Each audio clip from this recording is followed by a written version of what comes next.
How to hide notification details in your Android device. So hey guys, welcome to this tutorial. In this tutorial I'll be guiding you through the steps on how you can hide all of the notification details from your lock screen.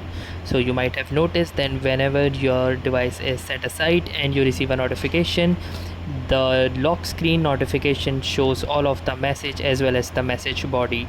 So how you can hide notification details is really simple in Android.